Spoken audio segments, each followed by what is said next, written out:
हर हर महादेव। दोस्तों, यह वीडियो यक्षिणी साधना को उसके वास्तविक दैदीप्यमान स्वरूप को पुनर्स्थापित करने का एक प्रयास है। हम यहाँ अंधविश्वास की परतों को हटाकर उस वैदिक सत्य को उजागर करेंगे दोस्तों, जो इन दिव्य ऊर्जाओं को भय से निकालकर भक्ति और अनुशासन की परिधि में लाता है।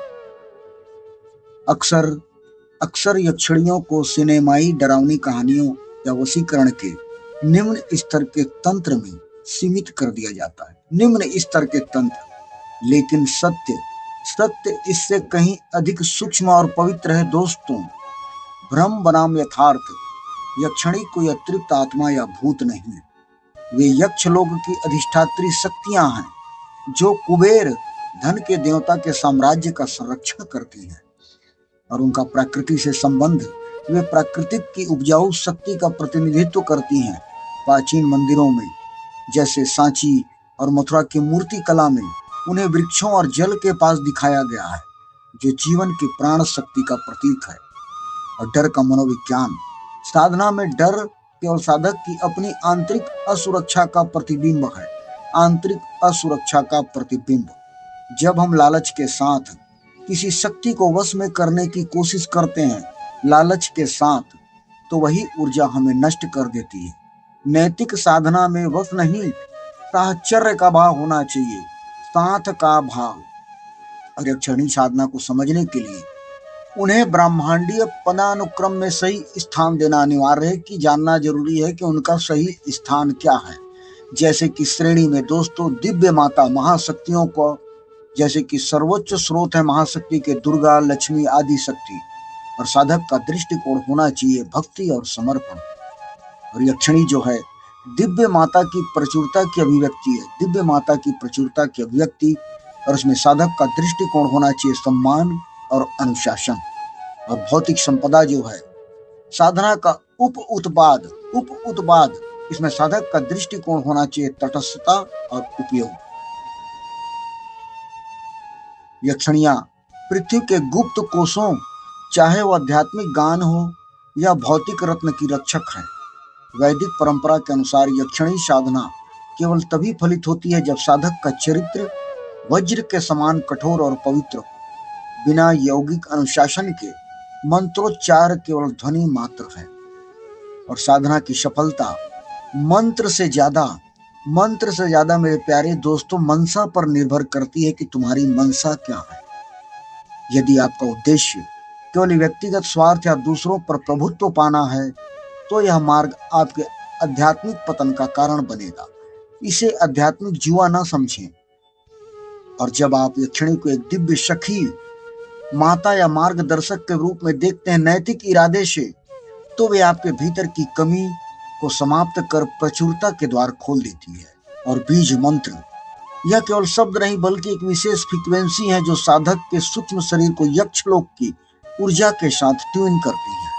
और मुद्रा, यह शरीर की ऊर्जा को लॉक करने की तकनीक है, जिससे साधना के दौरान उत्पन्न तेज का क्षरण न हो। और दोस्तों, जैसे मैंने कहा कि यह वीडियो आज का विषय साधारण नहीं। आज हम उस रहस्य के द्वार पर खड़े हैं जिसका नाम सुनते ही लोगों के भीतर भय जन्म लेता है। भय। यक्षिणी, यह सब सुनते ही मन में कैसी छवि आती है? अंधेरी रात, शमशान, रहस्यमय स्त्री, अलौकिक शक्तियां। लेकिन मैं कहता हूं दोस्तों, यह आधा सत्य है। और आधा सत्य असत्य से भी अधिक खतरनाक होता है। असत्य से भी अधिक खतरनाक। यक्षिणी क्या है? क्या वह केवल लोक कथाओं में की भयानक छाया है, या वह प्रकृति की गोद में छिपी हुई समृद्धि की जीवित शक्ति है? शास्त्र कहते हैं, जहाँ वृक्षों में चेतना है, जहाँ नदियों में प्राण है, जहाँ पर्वतों में देवत्व है, वहाँ यक्ष और यक्षिणियां भी हैं। वे भय नहीं, वे प्रकृति की संपत्ति के रक्षक हैं। धन के रक्षक, ऊर्जा के रक्षक और भाग्य के रक्षक। लेकिन यहाँ प्रश्न है, यदि वे समृद्धि के रक्षक हैं, तो लोग उनसे डरते क्यों? क्योंकि मनुष्य ने हर उस शक्ति को डरावना बना दिया। हर उस शक्ति को मनुष्य ने डरावना बनाया दोस्तों, जिसे वह समझ नहीं पाया, उसे उसने डरावना बना दिया। अब यक्षिणी शब्द का अर्थ समझिए दोस्तों। यक्ष अर्थात संरक्षण और यक्षिणी अर्थात संरक्षक शक्ति है। जो संरक्षक है उनकी शक्ति है यक्षिणी। धन की रक्षा कौन करता है? केवल बैंक नहीं, ऊर्जा करती है, भाग्य करता है, प्रकृति करती है। जब कोई वृक्ष फल देता है वह यक्षिणी का कार्य है। जब भूमि अन्न देती है दोस्तों वह यक्षिणी का कार्य है। और जब भूमि अन्न देती है वह यक्षिणी का कार्य है। जब जीवन अवसर देता है वह भी यक्षिणी की कृपा। यक्षिणी कोई भूत नहीं है, वह प्रकृति का स्त्री तत्व है। प्रकृति का स्त्री तत्व। जिस प्रकार माँ लक्ष्मी धन है वैसी यक्षिणियां धन की धाराएं हैं। लक्ष्मी महासागर है, यक्षिणियां उसकी नदी है। लेकिन ध्यान रखो, जो नदी को लूटना चाहता है वह डूब जाता है, जो नदी का सम्मान करता है वह तृप्त होता है। यही यक्षिणी साधना का पहला नियम है। आज मेरे प्यारे दोस्तों, इंटरनेट पर क्या दिखाया जाता है, क्या दिखाया जा रहा है?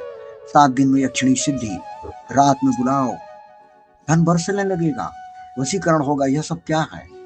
यह तंत्र नहीं, तंत्र का व्यापार है, तंत्र का बाजार है। सच्चा तंत्र कभी लालच नहीं सिखाता। तंत्र का पहला नियम है संयम, दूसरा नियम है शुद्धता और तीसरा नियम मेरे प्यारे दोस्तों समर्पण। जो लालच में यक्षिणी की ओर जाता है वह अपनी चेतना खो देता है। जो भक्ति में जाता है वह अपनी चेतना को पा लेता है। याद रखो, यक्षिणी तुम्हारी इच्छा पूरी करने नहीं आती, वह तुम्हारी इच्छा की परीक्षा लेने आती है। यदि इच्छा शुद्ध है द्वार खुलता है, यदि इच्छा पवित्र है द्वार बंद हो जाता है। समझो कि लक्ष्मी क्या है? केवल पैसा, धन, दौलत नहीं। लक्ष्मी है स्वास्थ्य, सम्मान, शांति, संबंध, ज्ञान और अवसर। और यक्षिणी लक्ष्मी की शाखाएं हैं। जब घर में अन्न रुक जाए समझो लक्ष्मी दूर है। और जब मन में आनंद रुक जाए समझो लक्ष्मी दूर है। जब कर्म में प्रवाह रुक जाए समझो लक्ष्मी दूर है। जब लक्ष्मी रुकती है यक्षिणी की धारा भी रुकती है। इसीलिए यक्षिणी साधना से पहले लक्ष्मी का सम्मान करो, माता का सम्मान करो, स्त्री का सम्मान करो, प्रकृति का सम्मान करो। जो स्त्री का अपमान करता है वो यक्षिणी कृपा का पात्र नहीं बन सकता। और साधना का पहला आधार चरित्र। यदि चरित्र टूटा तो साधना टूटी। सत्य बोलो, अन्न शुद्ध खाओ, क्रोध नियंत्रित करो, वासना नियंत्रित करो, लोभ नियंत्रित करो। ये 5 नियंत्रण यक्षिणी साधना की नींव है। लोग पूछते हैं मंत्र क्या है? मैं कहता हूं दोस्तों, मंत्र बाद में, पहले पात्रता। पात्रता के बिना मंत्र सूखी मिट्टी पर वर्षा जैसे है, कुछ नहीं उगेगा। याद रखो, यक्षिणी शक्ति आकर्षित होती है शुद्धता से। अब सबसे बड़ा रहस्य सुनो दोस्तों, बाहरी यक्षिणी से पहले भीतर की यक्षिणी को जगाना पड़ता है। भीतर की यक्षिणी क्या है? रचनात्मकता, करुणा, सौंदर्य, संवेदनशीलता, आकर्षण शक्ति। जो भीतर सूखा है बाहर क्या पाएगा? जो भीतर समृद्ध है बाहर भी समृद्ध होगा। भीतर की साधना करो, ध्यान करो, मौन करो, जप करो, सेवा करो। यही यक्षिणी जागरण है। और एक गुप्त सत्य, जहाँ शक्ति है वहां भैरव है। बिना भैरव कोई शक्ति सुरक्षित नहीं।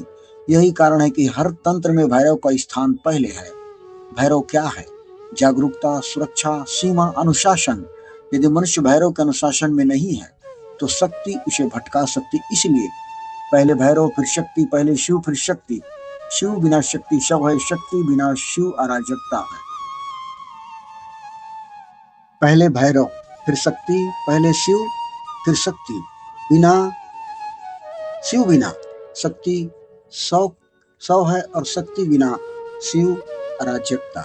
लोग सोचते हैं दोस्तों प्रचुरता मतलब पैसा नहीं। प्रचुरता मतलब समय होना, स्वास्थ्य होना, परिवार होना, शांति होना, ध्यान होना और ईश्वर का स्मरण होना। यदि पैसा है लेकिन नींद नहीं तो निर्धन हो। यदि पैसा कम है लेकिन शांति है तो समृद्ध हो। यक्षिणी साधना का उद्देश्य धन इकट्ठा करना नहीं, धन के योग्य बनना है। तो आज याद रखें, यक्षिणी कोई डरावनी कथा नहीं, वह प्रकृति की जीवित समृद्धि है। लेकिन वह बिकती नहीं, वह झुकती नहीं, वह केवल शुद्ध हृदय में उतरती। यदि तुम चाहते हो समृद्धि तो पहले अपने भीतर स्थान बनाओ, लोभ हटाओ, भय हटाओ, अहंकार हटाओ। क्योंकि जहाँ अहंकार है वहाँ कृपा नहीं टिकती, जहाँ विनम्रता है वहाँ यक्षिणी स्वयं आती। और अंत में एक बात कहना चाहूंगा दोस्तों, यक्षिणी को पाने मत दौड़ो, अपने भीतर ऐसे प्रकाश जगाओ कि समृद्धि स्वयं तुम्हें खोजे। बने रहिएगा वीडियो में लास्ट तक, क्योंकि अब जानेंगे यक्षिणी के कुछ मंत्र और यक्षिणियों के कुछ नाम। यक्षिणियां यक्षिणियां केवल बाहरी शक्ति नहीं, वे भीतर की चेतनाएं हैं। वे आदि शक्ति की किरणें हैं, माँ की धाराएं हैं। जैसे सूर्य की किरणें सूर्य नहीं होती और सूर्य का विस्तार होती है, वैसे ही यक्षिणियां माँ की ऊर्जा का विस्तार है। याद रखो साधकों, दोस्तों, शक्ति कभी दासी नहीं बनती। शक्ति केवल सम्मान चाहती है, सम्मान। और जिसने शक्ति को पकड़ना चाहा वह नष्ट हुआ, जिसने शक्ति को प्रणाम किया वह धन्य हुआ, कृतार्थ हुआ, शक्तियों से संपन्न हुआ। आज 32 अक्षरों का रहस्य बताऊंगा मैं, लेकिन यह साधना नहीं, समझ है दोस्तों, समझ। क्योंकि समझ सबसे बड़ी साधना है। जब तक कि आप समझेंगे नहीं गहराई से, तब तक उस साधना को आप कैसे करेंगे, किस भाव से करेंगे और कैसे उस पर आगे बढ़ेंगे। इसलिए हमारे साधु संत ऋषियों मुनियों ने इन्हें बड़ी गहनता और गहराई से समझाया है। वह रहस्य मैं आपको बताता हूँ। पहली यक्षिणी है दोस्तों विचित्रा। विचित्रा, इसका नाम ही बताता है हमें कि अनंत संभावनाएं हैं। विचित्रा यक्षिणी में अनंत संभावनाएं, जीवन में अवसर कहाँ छिपे हैं, ये विचित्रा दिखाती है। तुम कहते हो भाग्य नहीं खुलता, क्यों? क्योंकि दृष्टि बंद है, रास्ता नहीं दिखता। और विचित्रा सिखाती है अवसर हर जगह है। उसकी कृपा हो विचित्रा की तो संभावनाएं, अनंत संभावनाएं बढ़ती हैं। और दूसरी है विभ्रमा, आकर्षण की शक्ति। लेकिन सावधान दोस्तों, आकर्षण और भ्रम साथ आते हैं। जहां आकर्षण आता है वहां भ्रम भी आते हैं। और जो आकर्षण में फंस गया वह भटक जाता है, जो आकर्षण को समझ गया वह प्रभावशाली बन जाता है। तीसरी है हंसी। हंस का अर्थ है विवेक। हंसी सिखाती है दूध और पानी को अलग करना, सत्य और असत्य को पहचानना। यही सबसे बड़ी सिद्धि है, सबसे बड़ी सिद्धि। और चौथी है भीषणी, भयावह रूप, अत्यंत भयानक रूप, डरावना रूप। क्यों? क्योंकि सत्य हमेशा सुंदर नहीं होता। भीषणी यक्षिणी तुम्हारे भीतर के डर को बाहर लाती है। जो डर गया वह साधक हार जाता है, और जो सामना कर जाता है वह जाग जाता है, मां भीषणी की कृपा का पात्र बनता है। पांचवी है जनरंजिका, लोकप्रियता की शक्ति, सुख देने वाली। यह सिखाती है दोस्तों की लोगों के बीच कैसे जीना है। क्योंकि धन ही सब कुछ नहीं होता, संबंध भी धन होते हैं, संबंध भी धन है। जनरंजिका हमें ऐसी शक्ति देती है कि हम लोकप्रिय हो जाते हैं, लोकप्रियता बढ़ती है। और छठी है विशाला, विस्तार। तुम छोटे सोचते हो इसलिए जीवन छोटा हो जाता है। विशाला कहती है सोच को विशाल करो, जितनी विशाल सोच करोगे विशाला उसे पूरी करती है। और सातवीं है स्वर्णवती, स्वर्ण देने वाली, लेकिन बाहरी नहीं, भीतरी, चरित्र का स्वर्ण, ज्ञान का स्वर्ण। और आठवीं वट यक्षिणी, वट वृक्ष जैसी स्थिरता, तूफान आए पर जड़ें मजबूत रहें। और नौवीं है नटी, जीवन नृत्य है, जो जीवन की लय पकड़ गया, सुख दुख सब में वो नाचता रहा।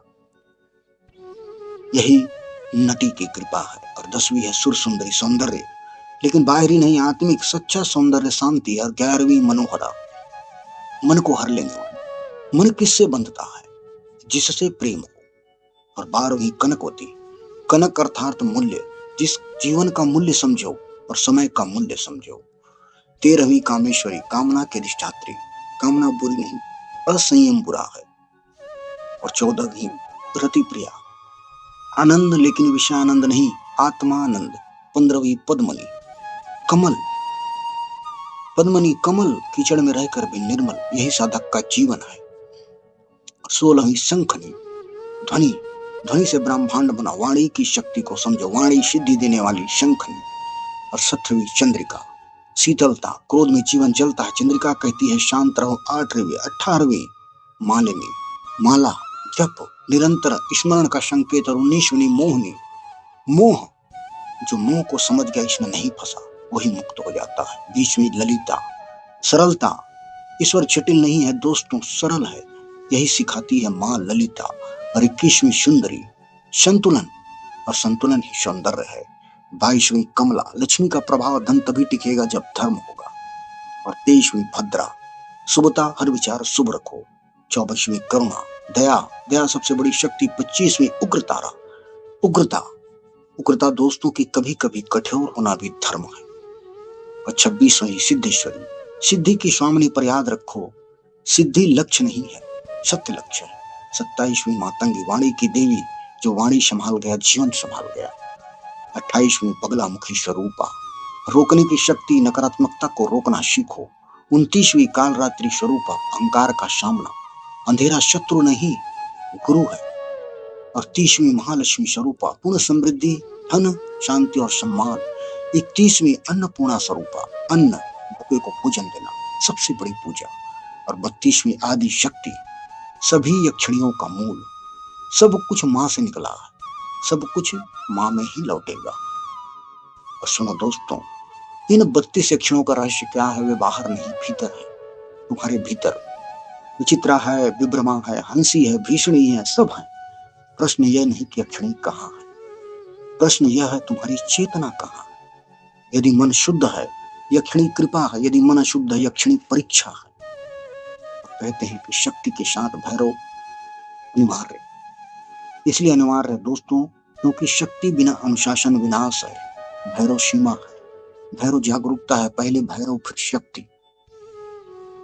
दोस्तों यक्षिणियां डरावने नहीं, वे माँ की छाया है, वे प्रकृति की गोद है, वे समृद्धि की धाराएं हैं। लेकिन उन्हें पाने मत दौड़ो, अपने भीतर पात्रता बनाओ, माँ को प्रसन्न करो, स्त्री का सम्मान करो, प्रकृति का सम्मान करो, अन्न का सम्मान करो, माँ धरती का सम्मान करो, तभी यक्षिणी कृपा उतरेगी। और अंत में सभी यक्षिणियों को माँ मानकर प्रणाम करें, कहें या देवी सर्वभूतेषु शक्ति रूपेण संस्थिता, नमस्तस्यै नमस्तस्यै नमस्तस्यै नमो नमः। कहें हे माँ, हमें धन दो पर अहंकार नहीं, हमें शक्ति दो पर दुरुपयोग नहीं, हमें ज्ञान दो पर अभिमान नहीं, हमें समृद्धि दो पर धर्म से विचलन नहीं। दोस्तों अगर यह वीडियो पसंद आई हो तो लाइक करें, कमेंट करें, हमारे चैनल से जुड़ें।